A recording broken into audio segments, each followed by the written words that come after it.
유다가 그에게 가까이 가서 이르되 내 주여 원하건대 당신의 종에게 내 주의 귀에 한 말씀을 다르게 하소서. 주의 종에게 노하지 마소서. 주는 바로와 같으심이니이다. 이전에 내 주께서 종들에게 물으시되 너희는 아버지가 있느냐 아우가 있느냐 하시기에 우리가 내 주께 아뢰되 우리에게 아버지가 있으니 노인이요 또 그가 노년에 얻은 아들 청년이 있으니 그의 형은 죽고 그의 어머니가 남긴 것은 그뿐이므로 그의 아버지와 그를 사랑하나이다 하였더니 주께서 주 종에게 이르되 그를 내게로 데리고 오소서. 내가 그를 보게 하라 하시기로 우리가 내 주께 말씀드리기를 그 아이는 그의 아버지를 떠나지 못할지니 떠나면 그의 아버지가 죽겠나이다. 주께서 또 그의 종들에게 말씀하시되 너희 막내 아우가 너희와 함께 내려오지 아니하면 너희가 다시 내 얼굴을 보지 못하리라 하시기로 우리가 주의 종 우리 아버지에게로 도로 올라가서 내 주의 말씀을 그에게 아뢰었나이다. 그 후에 우리 아버지가 다시 가서 곡식을 조금 사오라 하시기로 우리가 이르되 우리가 내려갈 수 없나이다. 우리 막내 아우가 함께 가면 내려가려니와 막내 아우가 우리와 함께 하지 아니하면 그 사람의 얼굴을 볼 수 없음이니이다. 주의 종 우리 아버지가 우리에게 이르되 너희도 알거냐 내 아내가 내게 두 아들을 낳았으나 하나는 내게서 나갔으므로 내가 말하기를 틀림없이 찢겨 죽었다 하고 내가 지금까지 그를 보지 못하거늘 너희가 이 아이도 내게서 들어가니 만일 죄가 그의 몸에 미치면 나의 흰 머리를 슬퍼하며 수월로 내려가게 되리라 하니 아버지의 생명과 아이의 생명이 서로 하나로 묶여 있거늘 이제 내가 주의 종 우리 아버지에게로 돌아갈 때에 아이가 우리와 함께 가지 아니하면 아버지가 아무 없음을 보고 죽으리니 낯이 되면 종들이 주의 종 우리 아버지가 흰머리로 슬퍼하며 수월로 내려가게 하느니이다. 주의 종이 내 아버지에게 아이를 담보하기를 내가 이를 아버지께로 데리고 돌아오지 아니하면 영영이 아버지께 죄짐을 지리이다 하였사오니 이제 주의 종으로 그 아이를 대신하여 머물러 있어 내 주의 종이 되게 하시고 그 아이는 그의 형제들과 함께 올려 보내소서. 34절 함께 있습니다. 그 아이가 나와 함께 가지 아니하면 내가 어찌 내 아버지에게로 올라갈 수 있으리이까 두렵건대 제가 내 아버지에게 미침을 보리이다. 아멘. 이것은 주님의 말씀입니다. 오늘은 유다가 베냐민의 생명을 요셉에게 간청하는 내용입니다. 아버지 하나님께서 우리에게 주신 일주일은 우리의 치유의 기간이라고 우리는 믿습니다. 우리는 알게 모르게 마음의 아픔과 상처를 가지고 있는데 이 요셉이란 사람을 통하여 우리 마음을 치유되리라고 저는 믿습니다. 지난번에는 요셉에 대해서 공부하면서 주로 그의 외형적인 모습에 대해 나눴고 그의 내면적인 예수는 간단히 나눴습니다. 요셉은 꿈의 사람, 믿음의 사람, 그 요셉의 외형적인 모습이라는 것이죠. 그는 어려운 고난과 고통과 역경 속에서도 하나님이 주신 꿈이 있었기 때문에 결코 좌절하지 않았습니다. 그 꿈을 이룰 수 있었던 것은 하나님을 그는 끝까지 신뢰했기 때문이라는 것이죠. 의심하거나 불신앙에 빠지거나 시험에 들거나 하나님 왜 나를 이렇게 취급하십니까? 라고 원망하지 않았다는 것이죠. 비록 감옥에 들어가도 그의 마음은 흔들리지 않았습니다. 끝까지 하나님의 신뢰함으로 말미암아 30세에 애굽의 총리가 되었습니다. 그때까지 하나님은 그를 키워주셨습니다. 요셉은 그 믿음을 갖고 있었습니다. 그리고 꿈의 사람, 믿음의 사람, 이것이 그의 내용입니다. 이것은 절망하고 좌절과 삶의 현실에서 찌들고 고통을 당하는 우리에게 용기를 주기도 합니다. 이번 주는 전혀 다른 이야기입니다. 물론 지난주에 요셉의 내면의 모습에 대해서 간단히 다뤘지만 요셉의 내면의 모습을 보면 우리가 배울 수 있는 것은 형들에 대한 그의 사랑이라는 것이죠. 용서할 수 없는 사람을 용서하고 사랑할 수 없는 사람을 사랑하는 것입니다. 끝까지 사랑하는 그의 모습을 보게 된다는 것이죠. 누군가 나를 사랑하면 나도 그를 사랑할 수 있습니다. 그것은 아주 쉬운 일입니다. 나한테 잘해주면 그에게 못해줄 이유가 없습니다. 나를 격려해주고 미소 지어주는 사람을 보면 어떻게 그를 사랑하지 않을 수 있겠습니까? 그런 사람 말고 상황이나 상대에 상관없이 원수일지라도 나에게 손해를 끼친다 할지라도 그를 용서하고 사랑하는 것이 우리가 배울 요셉의 사랑이었습니다. 저는 여러분이 예수를 잘 믿는 줄 압니다. 여러분이 봉사하고 열심히 일하는 것도 압니다. 헌신을 하는 것도 압니다. 그것과 상관없이 오늘 여러분 속에서 사랑하지 못하는 갈등, 사랑하면서 고민하는 갈등, 용서하지 못하는 모든 것들이 기도 중에 치유되기를 바라고 회복되기를 바랍니다. 내면의 거룩함이 여러분 안에서 온전히 이루어지기를 축원드립니다. 요셉은 형들을 사랑했습니다. 조건 없이 사랑했습니다. 절대적으로 그를 사랑했습니다. 아니 일방적으로 그들을 사랑했습니다. 형들이 어떻게 반응하는가를 보면서 사랑한 것이 아니라는 것이죠. 그래서 요셉의 사랑 속에는 우리 예수님의 사랑을 발견할 수 있습니다. 저는 여러분이 하고 있는 사랑 속에서 예수님의 사랑이 발견되기를 간절히 바랍니다. 감정적인 사랑이나 상황적인 사랑, 인간적인 사랑이 아니라 예수님이 있는 사랑, 십자가가 있는 사랑, 여러분과 내 마음속에 다시 한번 그것이 새롭게 역사하기를 간절히 바랍니다. 요셉을 보면 사랑에 대한 세 가지를 정리해 볼 수 있습니다. 첫째는 진정한 사랑은 대상이 누구냐와 상관없다는 것입니다. 그 사람이 누구인가를 따지어 보면 사랑할 수 없습니다. 진정한 사랑은 대상과 상관없이 할 수 있다는 것이죠. 나의 사랑을 필요로 하는가가 나는 나의 사랑을 필요로 하는가, 그 사람이 정말 나의 사랑을 필요로 하는가, 그것이 더 중요하다는 것이죠. 둘째는 진정한 사랑은 상대방의 반응과 상관없이 하는 사랑입니다. 상대방이 어떤 사랑을 보이느냐와 상관없이 내가 사랑하기로 결정하는 것입니다. 거절하면 또 만나고, 오른뺨을 치면 왼뺨을 돌려대고, 겉옷을 달라면 속옷까지 주고, 오리를 가자면 십리를 가는 것, 그것이 절대적인 사랑이라는 것이죠. 어쨌든 보통 어떻게 보면 균형이 깨진 사랑입니다. 그냥 사랑하기로 결정하는 것입니다. 그 사람이 하는 것이 무엇이든지 다 좋습니다. 사랑은 상대방의 반응과 상관이 없다는 것이죠. 셋째, 사랑은 세월과 상관이 없다는 것입니다. 시간이 약이 아니라는 것이죠. 세월이 흘러도 그 사랑은 변하지 않습니다. 20년 전이나 지금이나 똑같았다는 것이죠. 결혼 전이나 결혼 후나 사랑은 변함이 없다는 것입니다. 진정한 사랑은 이처럼 변함이 없다는 것입니다. 문제는 나 자신이 변했을 뿐이라는 것이죠. 처음에는 너무나 좋았고 그 사람의 허물과 실수는 그 사람을 사랑할 수 있는 동기가 되었습니다. 그런데 어느 날 그것이 다 율법으로 변합니다. 보상받기를 원합니다. 대우받기를 원합니다. 나의 사랑이 변했다는 것이죠. 사랑하는 여러분, 사실은 사랑은 결코 변하지 않습니다. 내가 내 자신이 변한 것이라는 것이죠. 나의 사랑이 식었다는 것입니다. 누가복음 10장에 나오는 이야기입니다. 예수님께서 사람들에게 이렇게 비유하신 일이 있습니다. 한 사람이 강도를 만나 죽게 되었습니다. 뇌인도 그냥 지나갑니다. 제사장도 그냥 지나갑니다. 그런데 어느 사마리아인이 그를 구해주었습니다. 그 일은 예수님께서 제자들에게 설명하여 물으십니다. 누가 이 강도 만난 자의 이웃이냐? 거기서 사랑의 놀라운 정의가 하나 나오게 됩니다. 어떻게 사마리아인이 강도를 만난 사람을 돌볼 수 있었을까요? 여기에 사랑의 속성이 나옵니다. 첫 번째, 사마리아 사람은 강도 만난 사람이 누군지를 묻지 않았습니다. 이 사람이 강도 만났다는 사실에 관심이 있지 그 사람이 누구냐, 그 사람을 도와주면 무슨 보상을 받을까, 그런 생각하지 않았다는 것이죠. 이 사람은 요셉의 사랑과 똑같습니다. 우리는 대상에 따라 더 사랑하고 혹은 덜 사랑합니다. 이것이 바로 우리의 사랑입니다. 그러나 하나님은 우리를 다 사랑하십니다. 하나님은 우리를 계산하지 않고 사랑하고 계시다는 것이죠. 저는 오늘 여러분이 사랑이 계산하지 않는 그런 사랑이 되길 간절히 바랍니다. 대상에 따라 여러분의 사랑이 변하는 농도가 달라지는 사랑이 아니라 끝까지 그 사랑 그대로 가는 그런 사랑이길 간절히 바랍니다. 사마리아인이 강도만한 자를 도와줄 수 있었던 것은 손익계산을 생각하지 않았다는 것입니다. 내가 이 사람을 도와주면 내 시간을 얼마나 손해보고 돈은 얼마나 들어가고 도와준 나무에 나에게 피해를 입게 되는 것이 아닌가 하는 생각을 하지 않았다는 것이죠. 그냥 도움이 필요했기 때문에 도와줬을 뿐이라는 것입니다. 원수라도 필요하면 내가 간호해 주어야 한다는 것입니다.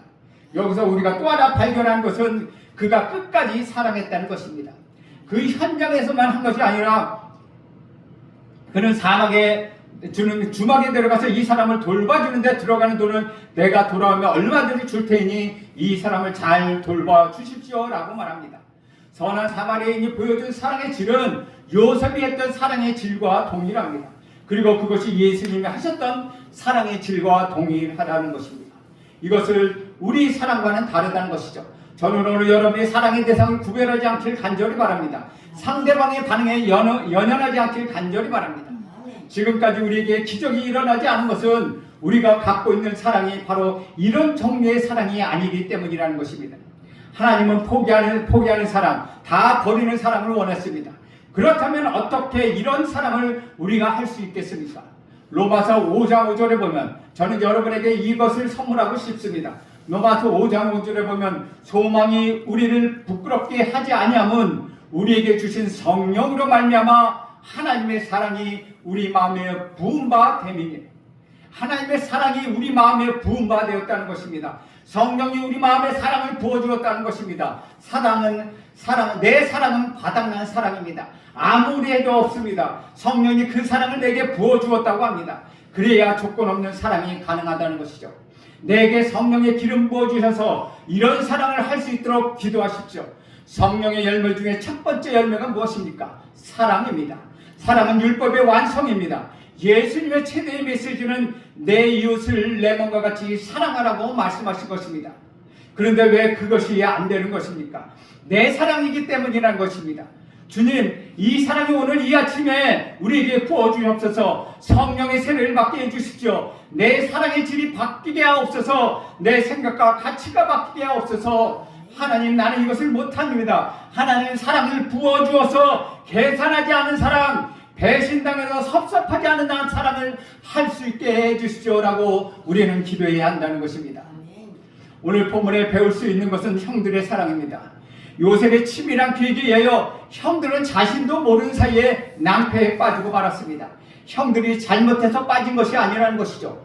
요셉이 쳐놓은 그물에 걸린 것입니다. 그러나 거기에 놀라운 비밀이 있습니다. 형들은 요셉이 친 그물에서 빠져나올 수가 없었습니다. 변명할 여지가 없게 되었습니다. 자신들은 분명히 잘못한 것이 없는데 보따리를 열어보니 거기에 은장과 돈이 있었다는 것이죠. 입이 10개라도 할 말이 없었습니다. 그런데 마음속에 이게 아닌데 나는 잘못한 것이 없는데 라고 말을 합니다. 여러분, 이런 일이 세상에 얼마나 많습니까? 이런 일을 당하면 보통 환장하겠네 라고 우리는 말합니다. 이렇게 억울한 일이 없다는 것입니다. 그러나 어차피 세상은 누명을 쓰고 살아가게 되어 있습니다. 정직이 통하지 않습니다. 상식이 통하지 않습니다. 권면 술수가 넘치고 음모가 가득 찬 그런 세상이 아닙니까? 요셉의 형들이 바로 이 그물에 걸려들었습니다. 그리고 베냐민의 집에서 은잔이 나왔습니다. 여기서 우리가 느끼는 것은 가난한 마음입니다. 할 말이 있으면 가난한 마음이 생기지 않는다는 것이죠. 그 상황을 빠져나갈 능력이 있어도 가난한 마음이 아니라는 것입니다. 억울하게 당했는데 벗어날 힘이 없고 변명할 방법이 없습니다. 이럴 때 우리의 마음은 가난해집니다. 이때 사람이 누구를 바라보게 됩니까? 바로 하나님을 바라봅니다. 가난하다는 것이 겸손하거나 마음이 넓다는 뜻은 아닙니다. 그것은 낭만적인 생각입니다. 현실은 그렇지 않다는 것이죠. 내 속에 분노가 있고 내 의의가 있고 내 생각을 잠재울 뿐이지 근본적으로 없어진 것은 아니라는 것이죠. 모세가 광야 40년을 지나고 나서야 그 속마음이 다 사라졌습니다. 이것이 바로 가난한 마음입니다. 형들의 마음속에는 이제 포기밖에 남아있지 않았습니다. 더 이상 변명할 여지가 없었다는 것이죠. 도와줄 수 있는 사람도 없습니다. 이것이 형들의 상황이었습니다. 마음이 가난해지고 정직해지고 있습니다. 우리는 여기서 또 하나 사실을 발견하게 됩니다. 20년 전 형들의 모습과는 전혀 다르다는 것입니다. 저는 여러분이 20년 전과 다르기를 간절히 축원합니다. 어떤 사람은 자존심 때문에 변하지 않으려고 합니다. 그러나 여러분의 신앙은 성격을 변화시킵니다. 성격은 신앙의 틀이라는 것이죠. 여러분의 성격이 변하지 않고서는 어떤 것들을 갖다 집어넣어도 변하지 않는다는 것입니다. 틀이 바뀌어야 합니다. 아무리 새로운 것을 집어넣어도 내 틀이 바뀌지 않으면 다시 옛날로 돌아가고 만다는 것이죠. 이 형들은 기막힌 상황에 처했습니다. 16절에 보면 우리와 이 잔이 발견된 자가 다 주의 종이 되겠나이다. 라고 포기를 선언합니다. 여기 중요한 단어 하나가 있습니다. 바로 우리라는 단어입니다. 우리가 이 잔이 발견된 사람과 함께 고난을 당하겠습니다 라고 지금 고백하고 있는 것입니다. 여기서 우리는 야곱 가족의 변화를 보게 됩니다. 그들은 같은 형제라도 자신만을 생각했습니다. 그것은 오늘날 우리도 또 마찬가지라는 것이죠. 형제가 어려움을 당해도 그것을 다 내팽개치고 가서 구해내는 사람은 별로 없다는 것이죠. 이것저것 다 따지고 웃으면서 이 상황을 피해 나갑니다. 그런데 요셉의 형들은 변했습니다. 공동 책임을 지겠다고 나선 것입니다. 이것이 요셉의 형들에서 발견되는 변화라는 것이죠. 17절을 보십시오. 요셉이 뭐라고 말합니까? 요셉은 유다의 청을 거절합니다. 이 상황을 보면서 보십시오. 유다가 변명하기 좋은 상황이 아닙니까? 아버지에게 가서 나의 최선을 다했지만 나는 어쩔 수 없었다라고 말하면 되는 것입니다. 그런 상황이었다는 것이죠. 그런데 유다는 그렇게 하지 않았습니다. 요셉을 끝까지 물고 늘어지는 것입니다. 18절에 보면 이렇게 기록합니다. 유다가 그에게 가까이 가서 이르되 내 주여 원하건대 당신의 종에게 내 주의 귀에 한 말씀을 아뢰게 하소서. 주의 종에게 노하지 마옵소서. 주는 바로와 같으심이다. 유다가 하는 말이 유학함이 이렇다는 것이죠. 아버지가 가장 사랑하는 아들을 데려오라고 한 사람은 당신 요셉이 아닙니까? 그래서 우리는 아버지가 이 아들만은 절대로 주지 못하겠다고 하는 것을 설득해서 데려왔는데 베냐민에게 이런 문제가 생기니 우리가 어떻게 돌아갈 수 있겠습니까? 유다는 늙은 아버지를 생각하고 있습니다. 자기들이 살 궁리를 먼저 생각하지 않았습니다. 저는 여러분이 여러분의 부모들, 여러분의 남편들, 여러분의 아내들 먼저 향하여 이런 마음이 생기기를 간절히 바랍니다. 늙고 힘없는 부모를 생각하십시오. 젊었을 때 힘 있는 부모를 따랐습니다. 그러나 이제는 늙어서 힘이 없는 아버지와 어머니는 내가 잘해도 그만, 못해도 그만일 수 있습니다. 그러나 유다는 아버지를 생각했습니다.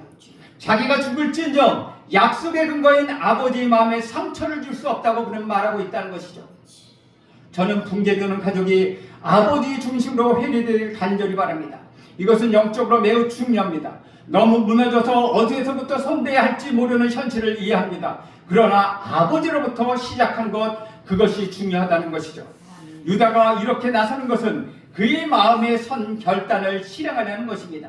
유다는 먼저 지금 자신들이 처한 상황을 요셉에게 이야기합니다.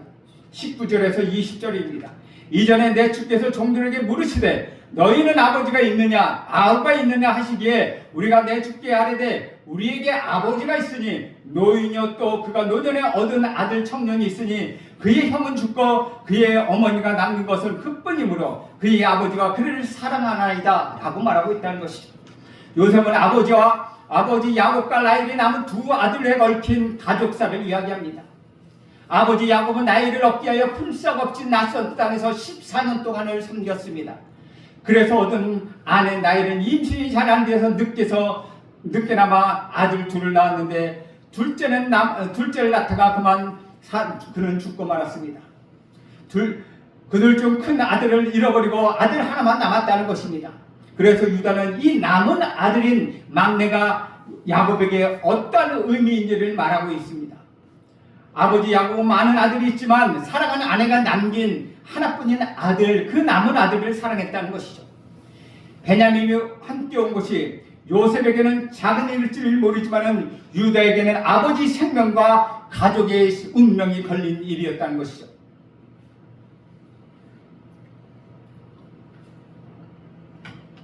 만일 막내 베냐민마저 잃는다면 아버지 야곱은 죽을 것입니다. 유다는 과거처럼 아버지를 이해하지 못하고 아우를 미워하는 것이 아니라 아버지를 이해하고 그의 삶을 동정하고 있는 것입니다. 그럼에도 불구하고 유다와 형제들이 아버지에게서 막내를 데리고 올 수밖에 없었던 것은 애굽의 청년 요셉을 두려워했기 때문이라는 것이죠. 23절 24절을 보면 이렇게 기록합니다.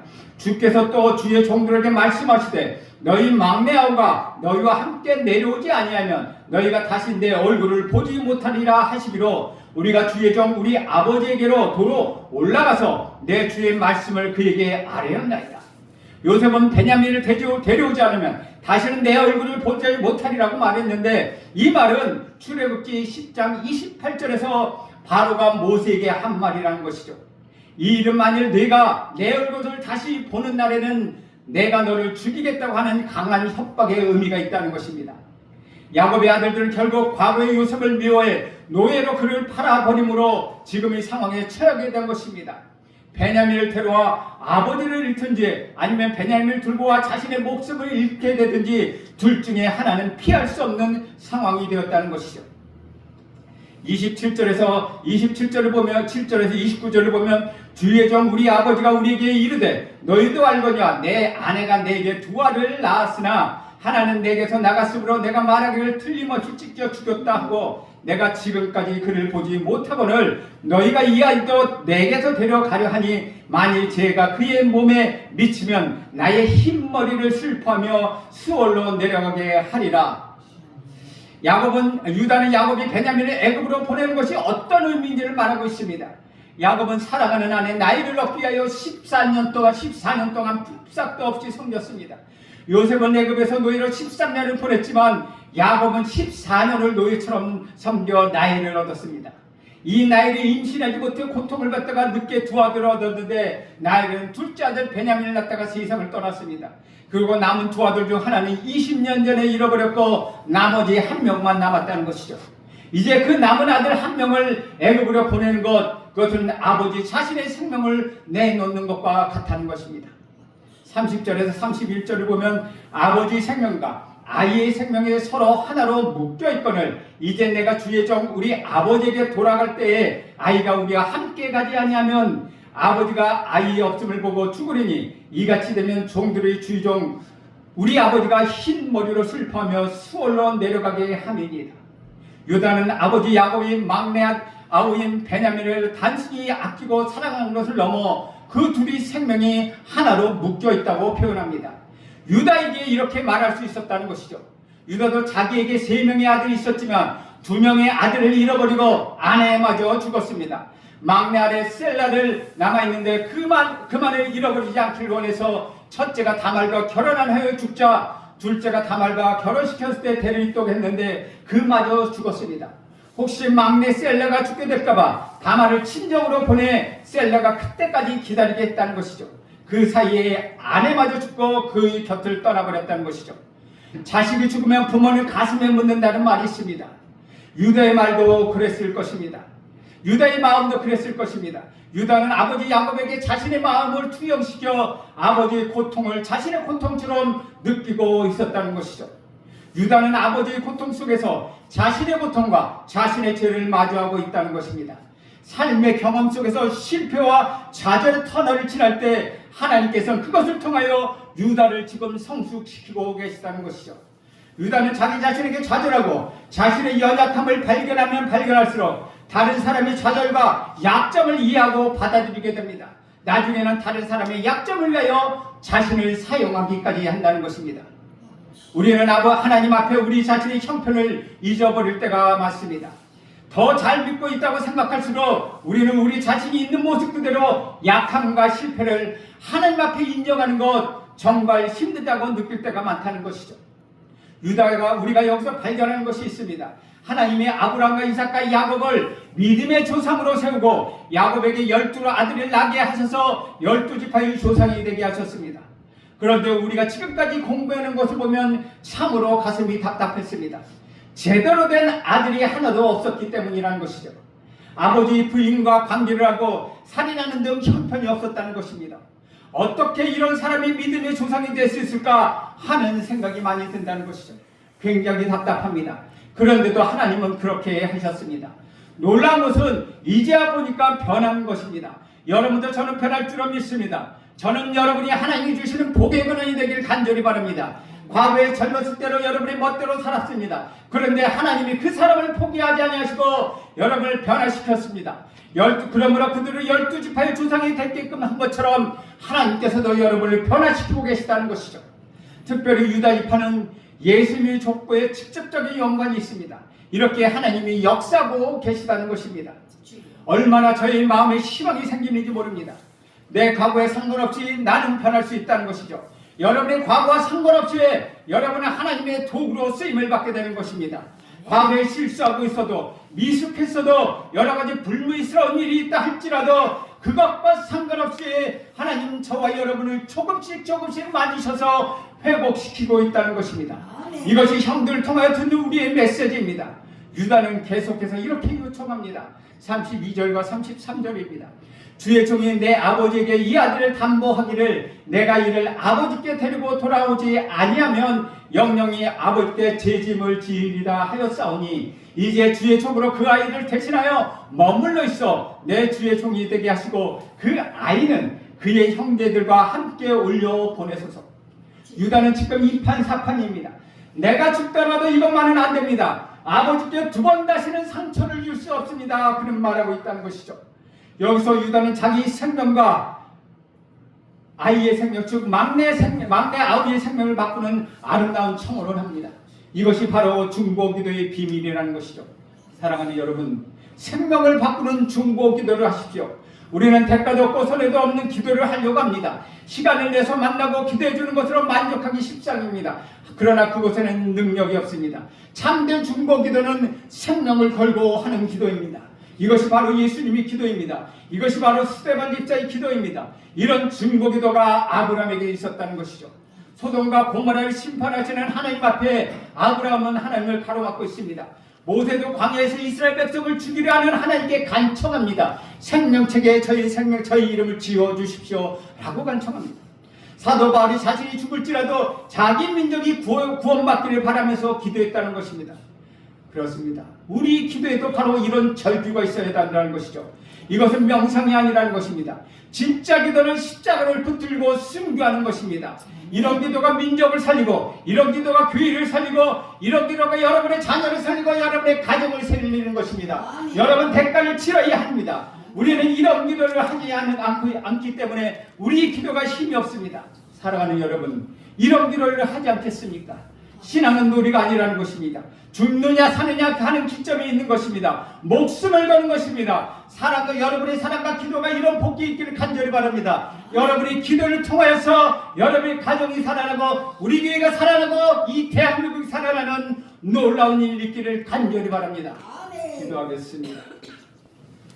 하나님 아버지, 우리의 사랑의 질이 바꾸게 하옵소서. 태를 바꾸어 주옵소서. 예수님의 사랑이 내 안에 있게 하옵소서. 내 기도가 왜 이렇게 무력합니까? 한 번도 생명을 걸고 기도하지 않았기 때문이라고 생각합니다. 주님, 오늘 우리에게 성령을 임하셔 주셔서 우리 안에 변화를 일으켜 주시옵소서. 우리 안에 생명의 기도를 허락하여 주옵소서. 예수님의 이름으로 기도합니다. 아멘.